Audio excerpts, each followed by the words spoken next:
welcome back to Bullpen Banter. You are here with your hosts, myself, Ian Finlayson, Evan Davidson, Zach Phillips, and Christian Larson.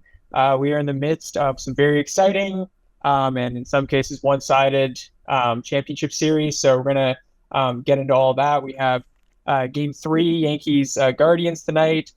We have Game 4, Dodgers and the Mets. But before we get into all the action that's going to be going on tonight on Thursday, we're just going to start off talking a little bit about the previous games, the 6-3 Yankees victory on Tuesday, as well as the absolute schlubbing of the Mets by the Dodgers last night, another big shutout. Going back to that original game, we saw a bunch of interesting stuff. We saw like Brian Rocchio blow it on that first run of the game. We had Tanner Bybee leave early. We saw some crazy intentional base on ball decisions. All kinds of stuff to break down there. What stood out about that one for you guys? That Brian Rocchio drop pop fly was pretty brutal. Like, I was watching with my stepdad, and he's not like a crazy baseball fan, he's just a Jays fan, so he obviously doesn't want the Yankees to win. He saw that and he's just like, what the fuck? So that kind of set the tone for the rest of the game, I feel like. Yeah, sounds like a big Yankee fan. Yeah. I saw a pretty cool interaction between Vinny Pasquantino and Brent Rooker on Twitter, and they were talking about Cole's turbo sinker that just showed up out of nowhere, and how the game planning for Cole is just impossible. And then the slider he was throwing in the very beginning of the game, they said like he never does that, so like they completely went against the grain on them. And then the turbo sinker coming out of nowhere is bonkers. I mean, as if this guy needed another weapon to be better. It kind of bothers me, Karen Cole, but here we are. Real quick on Brent Rooker, if you guys haven't followed him yet, he's a great follow, especially during the postseason. He's always active on X. He likes to like post his own analysis and what his insights, and coming from a Major League Baseball player, an active one at least, it's pretty interesting to watch and to actually like digest the information. But going back to the Rocchio defensive blunder, I saw on Twitter that pop fly was so high, it actually landed on LaGuardia Airport's radar. Like, it picked up on the way. That's how fucking high it went. That's pretty crazy. I mean, if there was one pop fly to draw, perhaps it'd be that one because of how hard it is. It might be able to read, but for that to happen in the postseason is definitely tough. But the Yankees have a commanding lead 2-0. I felt like there should be a time where the Guardians will at least get one. Perhaps it'll be today with Clark Schmidt versus Matthew Boyd. Matthew Boyd has been pitching well. He's had 6 2/3 scoreless, so it's definitely gonna be interesting. Yeah, like on that Rocchio pop-up, obviously it's still inexcusable, but I didn't know about that LaGuardia radar thing. That's crazy. I wonder how many pop-ups all time have been picked up by a radar. That can't be many. I wonder if that you can even find that. Like, I mean, yeah, that would be super interesting for sure. But like I will say it did look like a difficult pop fly, at least when it comes to pop flies. Like, it was kind of drifting away from, it looked like a little bit awkward. Obviously, you still have to catch that ball. Yeah, it's late October now too. The wind's swirling every which way. It's cold. You're looking up. Your eyes might start watering. I mean, again, you're a major leaguer, but there's definitely easier pop-ups that he's had in his life. There was a Salvi Perez pop-up a month ago that also got picked up by LaGuardia's radar. There you go. 177 feet off the ground. Damn, that's wild. I mean, I've seen some pretty high pop-ups, like, I don't know, but that's crazy. I can't even fathom that. I want to be, I don't know. That's crazy. Have you guys ever seen a pop-up? I mean, I've seen it happen at the Trop, like watching on the broadcast, but have you ever seen a pop-up hit the roof at the Rogers Center? Because I don't believe I've ever seen that happen. No, I don't think so. I wonder how high the roof is at the Rogers Center. Like, I wonder if there are pop-ups that are being hit at the Rogers Center that are not hitting the roof, but still are crossing that threshold of like they would have been picked up by airport radar if the roof was open, kind of like it's. I mean, I guess it would be still kind of enclosed otherwise, but it's interesting to think about. According to Rockwell Automation, which is a they build like automation parts, so they would probably have something to do with the dome's construction. 282 feet is the maximum height of the dome inside. So I would imagine the arc going up, we can do the math, but the peak is 282 feet. So that's fucking high. Yeah.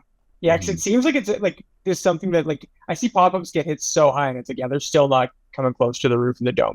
It's pretty high. Yeah. Like here, it's on Codified Baseball on Twitter where I got the salvi, but Ellie hit one last year in Cincy. Only 143 feet. I say only as if like that's nothing, but compared to that salvi one, it's nothing. Wild. But that one was picked up by the Cincinnati Airport Radar. Interesting. So, Interesting. Yeah. So like, going on these these tracker flight things when we're watching games to see if it gets picked up every time though. Flight Radar 84.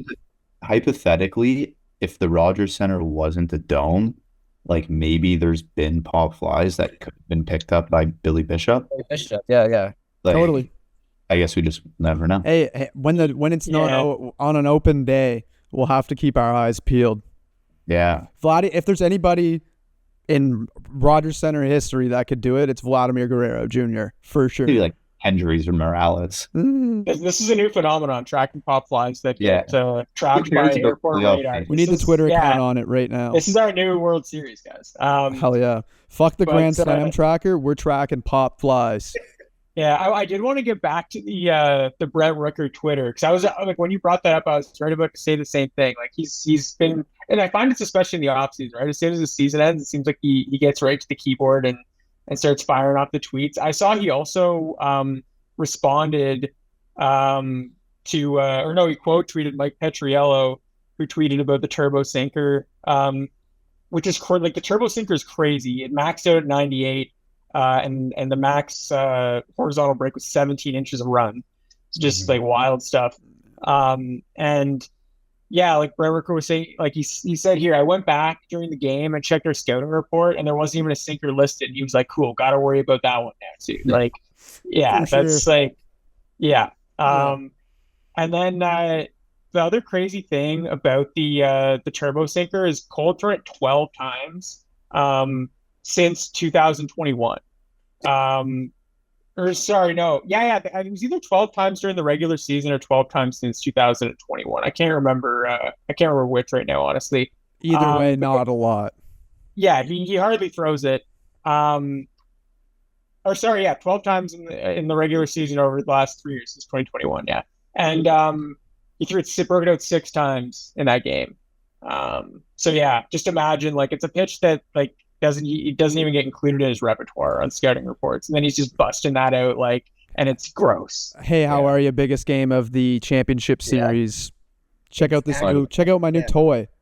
It's actually fascinating how pitchers are starting to develop and like starting to incorporate new pitches that they've been working on throughout this season. Especially like the same thing kind of happened with Walker Buehler yesterday, where he's been horrendous leading up to this game, and all of a sudden he's looking like he's in his pre-injury form where he was 4th in Cy Young Award winnings. But yeah, like all these pitchers developing new pitches or tweaking some things now with advanced technology coming into play more often than ever before. And it's giving these hitters some like crazy looks that they've never incorporated into their analysis. So now you think hitting a baseball now is hard. It's going to continue getting harder and harder at this point. I wonder Go ahead, Evan. It's like just like, hey, you have all this film on me from the entire season. Well, how about you fuck yourself? Here's a brand new pitch. That's absolutely disgusting. Yeah, that leads into I wonder if he consciously made the decision earlier in the year when he's like thrown a couple of these or wherever, where he's like, damn, this is pretty sick, but maybe if I stash this in my back pocket until the playoffs and then bust it out on everyone. And absolutely, I mean, it's probably not the case, but it would be pretty funny if they consciously, like, it's like a play in football. If you make that play in week 6, well, then they're going to be looking for it in week 7, 8, 9, 10, or into the postseason. I don't know. Could be a cool theory. Ben Johnson's playbook against the Cowboys. Everyone's like, stop using all your trick plays. Yeah, brother, you're up 30. You're not even in the bag right now. Yeah. I don't want to keep going back to the getting picked up on radars. I'm just so like ridiculous. The Aaron Judge. So the Salvi one was 177, picked up by LaGuardia. Aaron Judge's the other day was 193. So we're getting into dome territory there. Yeah, that's close to dome territory. Yeah, especially if it's like at the kind of the fringes or the edges of the kind of like think about where third base, the second base part of the infield is in location to the dome, and I think it would probably like almost halfway to the peak, or maybe more than halfway to the peak. So then, like, I don't know. Said it was 280 at the apex, right? Yeah. So then, what is it? What the number is that we need to know is what is it at its lowest? What is it at those, like, because that's what we're looking for. But yeah, now that's going to be a reoccurring theme throughout the episode. We'll keep popping in information on it. Yeah. I don't want to become too. I mean, it's not really homerism because not involving the Jays, and that is the local team around here. But I am going to give my rooting interests up a little bit here and say that I'm pretty sad the Guardians are in this spot. Obviously, we're a Canadian podcast. We got three Canadian nationals on the team. Or sorry, four. I'm forgetting Zabrowski. My bad. I forget about Zabrowski. But they're down 2-0 now. Teams that are down 0-2 in a 7-game LCS are 5-32 all time. And they're also down against these New York Yankees, the back-to-back in the lineup Soto Judge Yankees, which are just fucking horrifying. So I don't know about you guys. I'm feeling pretty down on the Guardians outlook right now. I mean, obviously they're not completely out of it. We'll see what happens tonight. I believe it's Boyd starting, right? Yeah. Which is like, I don't know how I feel about that either, but yeah, there's one positive you can look at from the Cleveland's perspective is that they've been really good at home this year. I think we've talked about it before on the pod too. I'm trying to find the record here. I think they're well over a 750 win percentage at home. Okay, I'll take any reason for optimism, honestly. Yeah, 50 and 30 at Progressive Field this season. Yeah. Wow. So I mean, I think that adds up, right?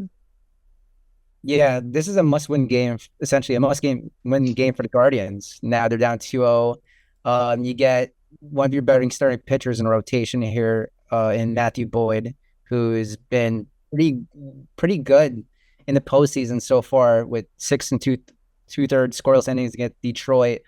They're gonna be up against Clark Schmidt, who's broken out in a big way before he got injured. Now he's come back. He's finding his groove again. Something interesting I found out with Clark Schmidt is he's pitching a lot better on the road than he is at Yankee Stadium. He had a 1.39 ERA and 8 road starts this season. That he's really starting to work on is his cutter. That's his best pitch. He's developing a 32.3 whiff rate on that cutter in the regular season. And he's been a little bit more effective than guys like Luis Gil and, of course, Marcus Stroman, who didn't make the roster. But it's going to be definitely a fascinating matchup, perhaps maybe a low-scoring game, like what a lot of Guardians games have been. With the extra days of rest, we might see more of the bullpens being incorporated. We might see maybe like 4 or 5 innings of Matthew Boyd before we get into the bullpen, or we get Kate Smith, who's been he's been so lights out. So fun to watch. Coming in the middle of the game with runners on base, and he'll be that guy to generate a lot of whiffs and strand those runners. It might be one of those games where it just comes down to the bullpens again. And of course, both bullpens have been elite so far. And we might see a little bit of a Emmanuel Clase, maybe a couple of innings of Emmanuel Clase. We'll see. So it's gonna be pretty interesting. Another thing to touch on there, just about like, here, 1 second. Let me pull it back up here. The intentional walk, man, like bringing Kate Smith in that spot and just like talk about having ultimate confidence in a reliever, and like he deserves it this year. But like the intentional, like we got to break this down. The intentional walk to Soto to load the bases for Judge is probably like arguably the craziest moment of the playoffs so far. It was like Stephen Vogt has made some pretty good decisions in his first year as manager with the Cleveland Guardians, but that one right there, he's going to be thinking about for the entire offseason, I think. Holy shit. I might come in with a little bit of a different view on it here. Obviously, that's like insane either way. I think I do like the matchup, Cade Smith on Judge, more than Soto, though. And when you look at the outcome, it was only one run, right? I think it was a sacrifice fly. So I'm kind of like partially okay with it. Obviously, there's no like way to completely like reason that, just because there's really no way out of that situation. You're kind of screwed. But I think he did the best he could with what he had there. I mean, so it comes down to the matchups. Who would you rather face? You would rather face Soto or Judge? Judge, who has been a little bit on the slump during the postseason. Soto, who could hit anything. He has the best eye, arguably, in baseball. So that's why I think you at least. I don't think you just throw him on right then. At least go in, let him get the count in his favor, and then put him on or something. Like at least try to let Cade pick a strike up on him or go up 0-2 or something. But then if you fall behind, then fuck it, throw him on. I don't know, like pitch around hard. But just, I think you're literally asking Judge to break out in that situation. Here, have a bases loaded opportunity. I don't know. Like, I agree with what you're saying. It's like, do I drink bleach or do I drink gas? But at the same point, I don't know. That's a Judge fired up too. Like, it's like we're walking Soto to get to me. Really? Yeah, like you're Aaron Judge. You just you're one of the best players in baseball. You're like, you really think I'm that shit right now where you're going to give me bases loaded in the fucking playoffs? Yeah. I'm the MVP. Yeah, true. I am, right? No, but I definitely understand the matchup because, like where Judge's weak is maybe high heat, especially high heat inside. That's where he's been susceptible of not catching it to the pitch.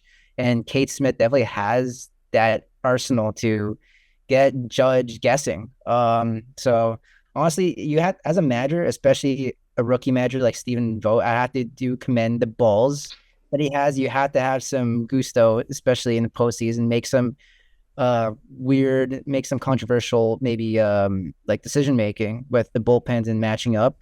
Yeah, and I'm really hoping the Guardians at least tie it up or at least win today, make it interesting, rather than going down 3-0. No one wants to see that. Yeah, teams up 2-0 in the 7-game series are 32-5 all time. So we might be a little screwed, but we'll see. We'll see. I got faith. Always so. Maybe they're number 6. Here's a fun little segue into the NL series. Today, this is thanks to Chris Black, Sportsnet producer. This has traveled very far on social media today. The WAR leaders of the early 2020s, so the first 5 years of this decade, 1 through 7 are all playing today. Judge is in second. Ohtani's in first, obviously, but he has pitching and hitting WAR accumulated. Soto in third, J-Ram in fourth, Freddie in fifth, Lindor in sixth, and Mookie in seventh. And we're all going to get to watch them take bats today. So round of applause for baseball fans today. It's going to be a great fucking day. Oh, yeah, this got sent out by MLB as well. They made a tweet about it and credited him, which is super cool. We're all big Chris Black fans here at Bullpen Banter. Big time. Shout out to the king of the threads. So yeah, I mean that was super cool and yeah, very cool that we're seeing like the best baseball players alive right now. And over the past 5-ish years, all play on the biggest stage. So yeah, it's definitely a really exciting time just to be a baseball fan and take it all in. Obviously with Lindor's crazy playoff moments, we're seeing Ohtani perform super well in big spots, 7 for 9 with runners in scoring position, a couple homers, had the garbage time homer last night. and then Judge with a homer in the playoffs on the Tuesday. So yeah, it's just a good time to kick back and watch the ball. It's a very different feel than the late 2015 to 2020 era, because Mike Trout was him, and everybody talked about, oh, you can have the best player in baseball and not even sniff the championship series. So it's nice to see the best players in baseball sniffing the championship series, because that was when Bryce was with the Nationals too, and I mean the 2017 came and went, but he wasn't even there. So I mean, at the same time, it was kind of like, when are we going to get to watch? Like NBA, it's always the best at the end. Hockey's usually the best at the end. So it's finally good that baseball gets the top 7 guys here battling it out in the championship series. I just want to go back to what you were mentioning about Ohtani with 7 and 9 runners in scoring position, because he's 0 for 22. Yeah, it's been a night. Without a runner in scoring position. It's insane. Yeah, it's pretty funny. I mean, that's what they're paying him to do. Driving runs, baby. Like, they're winning, and he's driving in runs. I think that once he starts raking without, it's kind of like when Judge got hot in the last couple of games. It's like, shit, this Yankees lineup is dangerous now, even more so. And now you have Shohei starting to hit with the bases not loaded, or not. Let's say he rips a solo bomb in the third or something like that. Then it's just a completely flip of the switch for the Dodgers too. So it's going to be interesting. Take him out of the leadoff spot with this information. Yeah, true.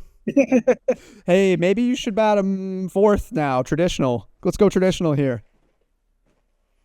Yeah, have Bats, Freeman, or maybe Kike ahead of him, just because. Yeah. Oh my God. Speaking of Kike, October Hernandez. Let me find this WRC thing I dug up today. All right. Regular season career, 93 WRC plus. Okay. I mean, hey, that's better than I could ever dream of. So I'm not going to chirp it, but we all know what WRC plus is, and that you want to be above 100 for sure. Postseason, 139. Isn't that disgusting? Bro, this guy needs to be playing every year in October, and if you want to make, he's going to be the next Will Smith. You watch it. Yeah. Yeah, so I found a tweet by this Twitter handle named J. Hay Kid. Kike Hernandez is currently tied with Babe Ruth and Jason Worth for 18th on the all-time postseason home run list with 15. Oh my God, bro! Crazy. Guess how many? Oh, okay. He's got a little more home runs in his career than I thought. He's got 120 in his career, but still, that's wild. Yeah, Kiki's been around for quite some time. Yeah. I was gonna say, I'm looking up his age right now, and he is 33. Yeah. I don't have, you know what? I saw a tweet about this too, and I don't have it up right now, but it was something along the lines of how many home runs he hits per game in the regular season compared to how many in the playoffs, and it was like the ratio is ridiculous. Like in the regular season, it's 1 every like 30 something games, and in the playoffs, it's like 1 every few games. Yeah, he goes off in the playoffs for sure. Today's matchup favors Kike because he's going to be up against a lefty and Jose Quintana. That's usually where Kike's bread and butter is, to be inserted into the lineup against a lefty, because that's where his splits are. He's a lot better against lefties. And his career against Jose Quintana, he is, honestly, it's not too big. He's 4 for 16, but he does have a home run off Jose Quintana. So hey, if you're better like me, maybe look into a little bit of home run or some hitting props on Kike. That's what I was just thinking. It's such a cool career arc. It's like, I'm fucking dog in the regular season, but you can count on me in the playoffs. Like, hey, contenders, if I'm on a shit team, like, trade for me because you know I'm going to produce for you in the playoffs. It's like Justin Williams. Well, yeah, they did it last year. He played with the Sox for the first half of the season, and then at the deadline, the Dodgers were like, you know what? Maybe we need PK back here, and they traded for him in July, and then he ended up on the postseason roster. Like, fuck. Yeah, so I just did the math on it, and during his career in the playoffs, it was 15 home runs, right? 15 home runs in 78 games, which is about 1 every 5 games. For his career in the regular season, he's hit 120 over 1,183 games, which is about it's like 9.8 or like every 10 games. So he hits home runs at almost double the rate in the playoffs. Yeah. Pretty sick. It's honestly dope. Move over, Yeah. Reggie. There's a new Mr. October, and his name is Kike. Yeah, he's sick, man. He wore the all pink outfit the other day too. He's Bro, okay. He's swagged out, man. The post-game interview with Ken was it with Ken or Tom Verducci? I can't remember. Where he's like, are we live? And then goes, oh yeah, no, I saw that. We don't give a fuck. And then just made sure we were live before he sweared. Yeah. Like, it was so, like, I mean, kind of dumb, but at the same time, good for you. Honestly, I didn't really like that much. I know. At the same time, yeah. But hey, you're winning, and you have 140 WRC plus. Balls on the Mets, and you can do what the fuck you want. So just to get your thoughts on what's to come with the Dodgers and Mets series. Of course, the Dodgers shellacked the Mets yesterday, 8-0. Bullpen again, like, we cannot overstate how good that Dodgers bullpen has been. And Walker Buehler seemed to turn it up a bit ever since his slow start in the season and giving up 6 runs, I believe, against the Padres in his last outing heading into yesterday. And it seemed like he unlocked a little bit new piece of what he used to be before all the injuries have happened, has kind of derailed his season. And he's also a pending free agent. So that was a really much needed start for Walker Buehler, who he's expressed his frustrations about his production. But what are you guys' thoughts on what's to come with this series? Do you think the Mets still have a chance? Or is like the Dodgers, they're just going to plow through this series moving forward? I mean, I think you'd have to be, not in your right mind to rule the Mets out at this point. Like, if you look at just like everything, kind of the body of work they've built up this year, coming back from behind, whether it was when they were like super far behind out of the playoff race in the regular season, whether it was, the way they made the playoffs, like you kind of look at everything and it's like, yeah, you can't rule the Mets out. They're the comeback kids. Yeah. Grimace, we need a little bit of your magic back. Come on. I think they do 3-1. I still would be dumb to rule them out, but I do think a win tonight is necessary, really big. The pitching matchup is going to be an interesting one. I mean, Yamamoto is going to be the heavy favorite in that. It's Jose Quintana, keep chugging, brother. We see you out there. But yeah, I tonight's a big game for the New York Mets, the New York Metropolitans. Yeah, it's a big night. Yamamoto has been great. He definitely, like, he had one of his best performances of the season in his last start against the Padres. And Dave Roberts let him go. Like, he let him go, I believe, into the 6th or 7th inning. He was looking like the guy that the Dodgers really invested so much money into. And now he's going to be up against the Mets with Jose Quintana into pitch. Again, like, for the Mets, this feels like another must-win game, especially at home. Otherwise, if you take it 3-1 against an elite bullpen like the Dodgers would just be playing matchups. I don't know what their next the next starting pitcher is for the Dodgers after Flaherty. So it's gonna be Flaherty, not a bullpen game. I believe so. That's what MLB.com says. One still lists to be dated. One lists Flaherty. Yeah, I guess Flaherty got the ball in game 1, and it was a bullpen game in game 2. So if they get this game and they tie it up, and you're guaranteed to see another bullpen game from the Dodgers, and that will definitely increase your chances tremendously. Absolutely, yeah. I have a couple kind of stats to throw in here. So the Mets started out 0-5. They had a 24-35 record. Came back from the deficit with the Braves, and then obviously beat the Brewers as well. And one crazy thing is that every team that has beaten the Brewers in the postseason have made the World Series. These are 10-0 in playoff series after beating the Brewers. That is very true. So will the streak continue? I mean, it's so, like, it's really interesting because, like, I think almost any World Series outcome is really cool with the team, like the teams that are in it. I think the Mets, like, given their story, making the World Series is obviously really cool. You gotta love Lindor's arc. I think, like, the Subway Series would be, like, astronomically cool. Dodgers versus Yankees is really cool. Even the Guardians making it because of all the Canadians for our market specifically would be like so fun to watch and just like awesome for Canadian baseball. So I don't think there's really any losing. Like no matter what teams make the World Series, I think it'll be really cool. I think the only way that this is a losing outcome in our minds is if the Yankees win the World Series. Yeah, so Totally. I've got the Subway Series would be pretty cool. Yeah, oh yeah. it would be pretty wild. I've been honored, and as have you guys, to have been able to breathe, to walk this earth during the longest drought of the Yankees not reaching the World Series from 2009 until this very day.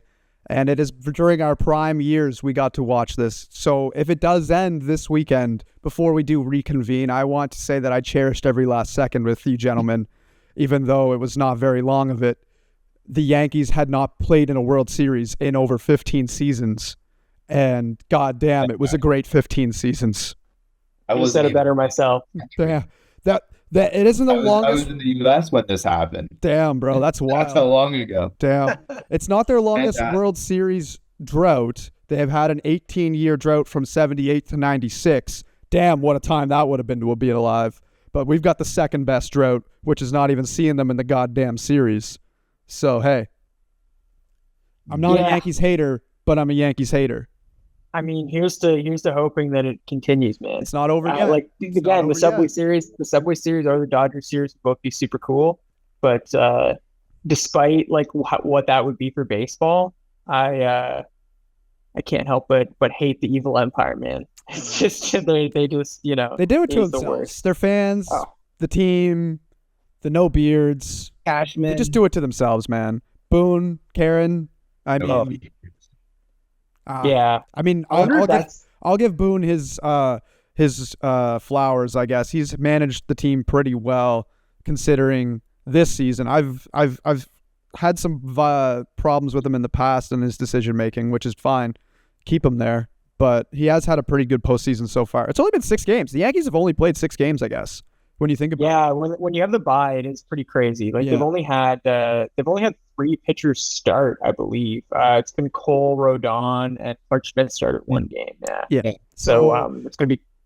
Yeah, it's been to the Yankees' favor, and there's no Houston to go through anymore. You had the Royals who lost 100 games last year, and guards ball. So, I mean, this is the easiest route they've had to the World Series for sure, and they've have the lineup clicking, and like you went on earlier about Christian, those top 3 pitchers have been pretty fucking solid. It's not looking good. Yeah, exactly. Yeah. They're favored right now.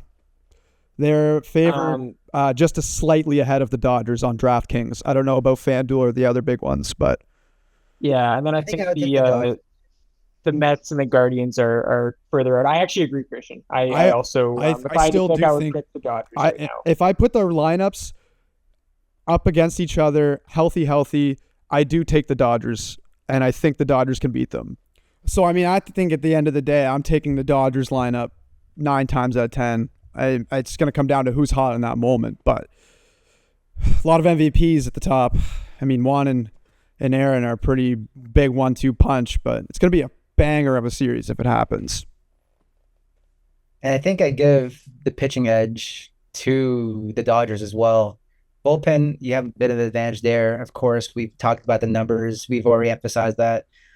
Starting pitching edge, I think I would have to give that to the Yankees just because they actually have a 4th starter in their pretty decent 3rd starter in Clark Schmidt.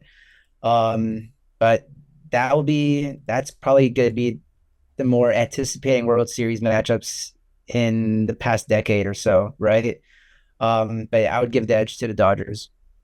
And also something I find really interesting is kind of the non-traditional kind of hierarchy that they have in their bullpen there.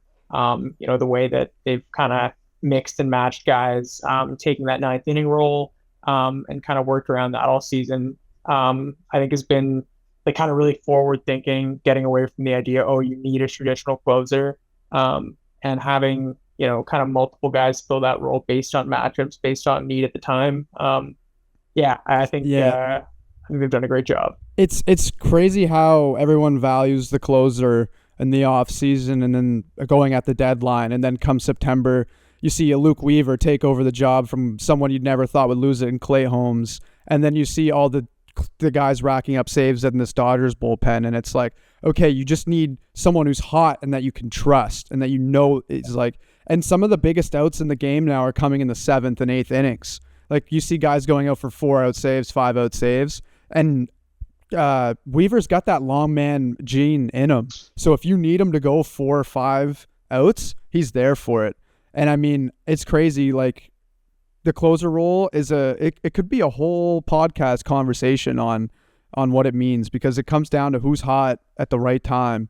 And I mean, sure, you look at Class A, who's done it all year long and is doing it in the playoffs, but he let up as many runs in one inning in the playoffs as he did all regular season.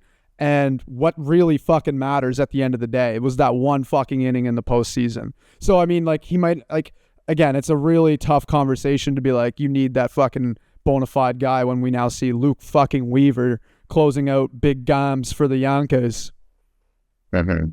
Well, I don't even know who this guy is, Ben Kasparius on the Dodgers. I mean, he pitched the other day in the blowout. He's thrown 3 innings in the playoffs so far, and he's got 4 strikeouts. Like, it's just everybody seems to be clicking right now for them in the bullpen.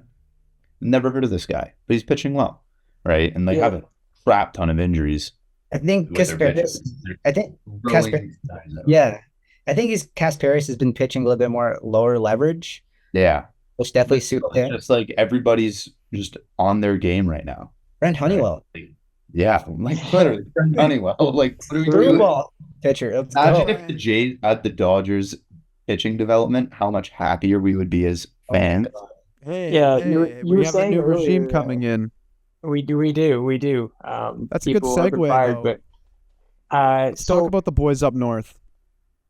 Yeah. I mean, we were talking about the World Series. There was one other thing I wanted to say about the Dodgers bullpen. Actually, Christian, I know you were talking about Brent Honeywell getting saves like earlier in the regular season. But yeah, it's interesting when you think about a bullpen, the idea that like the most important innings and the highest leverage innings don't always necessarily come the 9th inning. Like, traditionally, that's always been where they plug in the best reliever and the most effective guy. But, you know, if there's a bases loaded situation, a runners in scoring position situation, close game in like the 5th, 6th, 7th inning, that might be like a more impactful inning or more impactful outs for a guy to come in and get. You know, we've seen plenty of that in the playoffs with high leverage guys coming in super early in the game. And yeah, if you look at the Dodgers, they, instead of having like one guy, you know, they've had Evan Phillips close out games. They had like a Michael Kopech, Hudson split at one point. You know, we're seeing Blake Treinen. Like, they have so many guys. Like, Vesey has pitched some huge innings for them. So like, yeah, they've had so many guys that they can plug into those spots. And really, that's like, you know, would you rather have that top end closer, or would you rather have like those 5 guys, right? So, like, obviously that's been a huge boon to their success so far. 100%. But yeah, 110%. You were saying, Zach, we're going to transition from the big prize, the biggest award, to some of the smaller individual accolades that some of our hometown Blue Jays have been nominated for. We got Dalton Varsho nominated for a Gold Glove in center, and Ernie Clement nominated for a Gold Glove at third base. That's a lock for Varsho for sure. We all would have had our pitchforks up and going at them for sure for not having him in there. But Ernie Clement, where'd that come from? But when you look at the numbers, it's actually makes a lot of sense. Yeah, for Varsho, it's like one of those things where it's okay, do we want to get into the case for him and kind of like campaign for him to get this award? It's like, is there really anything to say? Like, come on. Really, he should get it in 2 positions if you really want to start making arguments. Like, let's be real. And this might be one of those situations where, like, I mean, he deserves it for his performance this year alone, don't get me wrong. But, like, this also might be one of those retroactive things as well, where, like, he's deserved it in previous years. And it's like, even if they were a bit shaky on his case this year, just with the inning split between center field and left, because that's, like, always kind of what it's been, right? Like, you got to look at the overall body of work at some point and be like, okay, like, this guy probably should have won multiple already. It's like you got to give it to the guy. 110%. Yeah. No, but it's Ernie, Bregman, and J-Ram. J-Ram and Bregman have never won a Gold Glove. Both have 6 defensive runs saved. And our boy Ernie is up with 29? Wow. No, Ernie has 10. 10. Right, he has 10 defensive runs saved. 29 is Varsho. 29 is Varsho, right. Jesus Christ. Could you imagine if Ernie was at 29? I don't know if that's possible with the 600 odd innings that he has at third base. No, it's literally not possible. But that's the other crazy thing is that DRS is a counting stat, right? So I think both Bregman and Ramirez have significantly more innings. Bregman has 1,234. Jose Ramirez 1,100, and then Ernie only has 661. But he still accumulated 4 more defensive runs saved, right? So he was. Go ahead. Yeah, I was just gonna say, I just hope they don't factor in the name value alone in Bregman and J-Ram, considering that they haven't had their Gold Gloves yet, and Bregman is also an expiring contract. If we're just looking at the underlying numbers, it says Ernie Clement, despite only 166 innings in the hot corner, he should probably get it. But at this point now, we're leaving it up to the voters to hand him that position. But so we'll see. Yeah, it's like the point Ian just made about Varsho, kind of, for J-Ram and Bregman. It's like they've probably deserved 1 or 2 maybe in their last few years, but Chapman's won 4 of 6. But when you look at Ernie's defensive WAR from Baseball Reference, he was 6th overall with 2.2, which is kind of fucking wild. So maybe his numbers will be just good enough to beat those names out, but I think deservedly, when you look at the actual defensive statistics, Ernie is the one who should win it. Based off merit. But yeah, I think like you were saying, the name value factor, maybe either J-Ram or Bregman wins one of those classic Derek Jeter Gold Gloves. And then the other thing is that I'm a little bit kind of wondering about if it'll factor in is also just the innings count. Even though he's accumulated more defensive runs saved, and pitched, he's defended better over those 661 innings. Maybe they're going to look at it the other way and be like, okay, Ramirez and Bregman have amassed more innings. They manned the position for a more significant period of time. Maybe will that factor in, and they'll think about it in that light. I would lean towards giving it to the guy who played better over the smaller sample size, because I think it's still enough to be significant. But I don't know if all voters will necessarily think that way. Because it's not like Ernie wasn't not playing when he wasn't at the hot corner. He has 96 games at third, 41 at short, 4 at second. Kind of the same issue that Varsho's had in the previous seasons, though. Exactly. So it's going to be tough. It's going to be tough. Give it to her. He deserves Before we get out of here, let's talk about Kirky, though. We think he should have gotten at least a shout out over, I don't know, Freddie Furman, but I think he's just consistently one of the best catchers, I think, in the league when you break it down. And I know there's numbers that back that up, but framing wise, and he's really improved on throwing runners out this season. I just think out of the top 3 catchers in the American League, he has to be included, especially on the defensive side. Only on the defensive side, but only. Yeah. Okay, I'm getting a little out of hand here. Yeah. I mean, he did hit really well down the stretch, but if you look at Raleigh, Furman, and Rogers, the only one that is alongside Kirk that is top 3 in both fielding run value and defensive runs saved is Cal Raleigh. Alejandro Kirk had 15 fielding run value plus 15 and 14 defensive runs saved. And then Raleigh had 14 fielding run value and 16 defensive runs saved. And then Fermin and Rogers were both behind. Fermin had 16 defensive runs saved, but other than that, they were both behind both those guys significantly. So I think just off the metrics alone, I think Kirk should have won it. You look at the pitch framing stats as well. He's always in first place when it comes to that by miles. So yeah, it's pretty hard to deny that. Furman's got on his side his ability to control the run game. He's one of the best in the league at throwing guys out.